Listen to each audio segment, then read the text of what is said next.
بسم اللہ الرحمن الرحیم. قل لا اسألکم علیہ اجرا الا المودۃ فی القربى.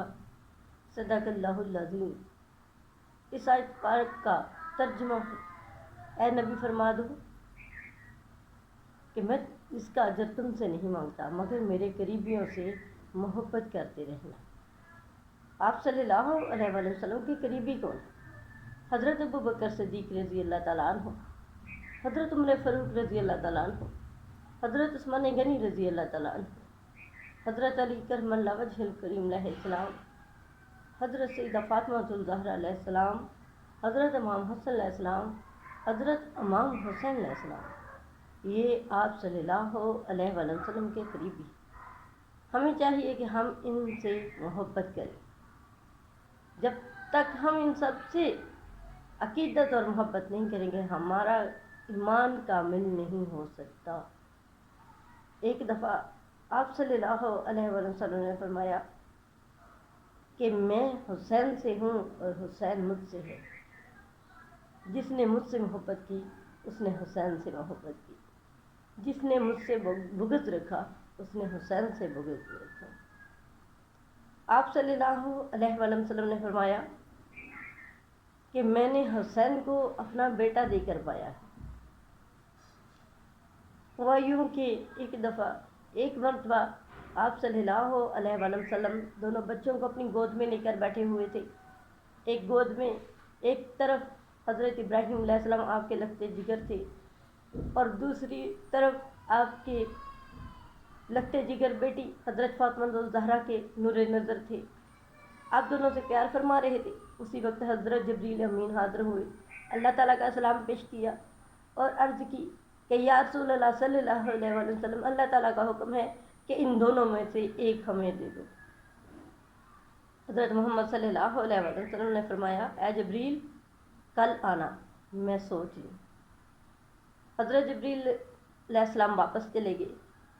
آپ صلی اللہ علیہ وسلم نے سوچا کہ اگر میں ابراہیم کو دیتا ہوں تو اس کا دکھ صرف مجھے ہوگا، اور اگر میں حسین کو دیتا ہوں تو اس کا دکھ مجھے ہوگا، علی کو ہوگا، فاطمہ کو ہوگا، حسن کو ہوگا، زینب کو ہوگا. پھر آپ نے سوچ لیا کہ میں اپنے بیٹے کو دے دوں گا. جب دوسرے دن وعدے کے مطابق حضرت جبریل امین آئے تو حضرت محمد صلی اللہ علیہ وسلم نے فرمایا کہ جبریل میرا بیٹا لے جا.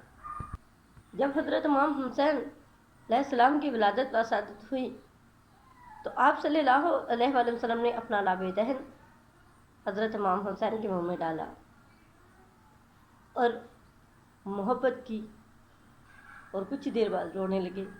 حضرت فاطمہ الزہرا رضی اللہ تعالیٰ عنہ علیہ السلام کہنے لگی ابا جان، نواسوں کو دیکھ کر نانے خوش ہوتے ہیں اور آپ میرے بیٹے کو دیکھ کر رو رہی ہیں، اس کی کیا وجہ ہے؟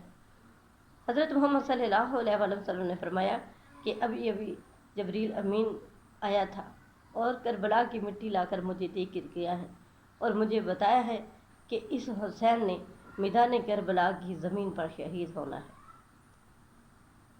تو حضرت فاطمہ الزہرا نے فرمایا کہ ابا جان اس وقت ہم کہاں ہوں گے؟ آپ صلی اللہ علیہ وسلم نے فرمایا کہ بیٹی ظاہری طور پر ہم یہاں نہیں ہوں گے، نہ میں ہوں گا نہ تو ہویں گی تے نہ ہوے گا شیر خدا دا. نہ میں ہوں گا نہ تو ہویں گی نہ ہوے گا شیر خدا دا، بس اکلی زینب ہو سی جڑی تک سی حال برادا. آپ صلی اللہ علیہ وسلم نے فرمایا کہ اس وقت ظاہری طور پر نہ میں ہوں گا نہ تو ہوگی نہ حضرت علی ہوں گے، یہ زینب ہوگی جو اپنے بھائی کا حال میدان کربلا تک اپنی آنکھوں سے دیکھے گی. ایک مرتبہ آپ صلی اللہ علیہ وسلم مسجد نبوی میں نماز پڑھ رہے تھے. جب آپ سجدے میں گئے تو حضرت امام حسین بھاگ کر آپ کی پیٹھ پر سوار ہو گئے.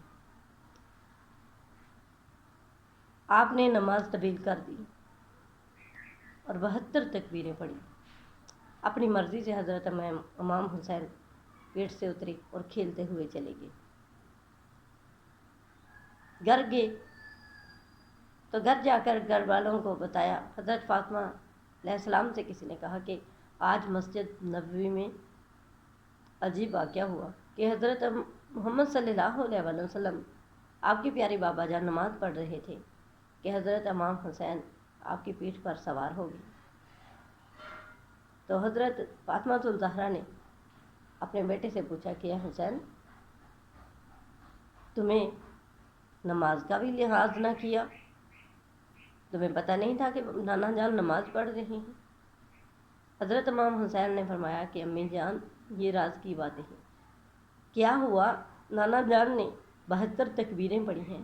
کل میدان کربلا میں میں نے ان 72 تکبیروں کے بدلے 72 تن قربان کر دینے ہیں۔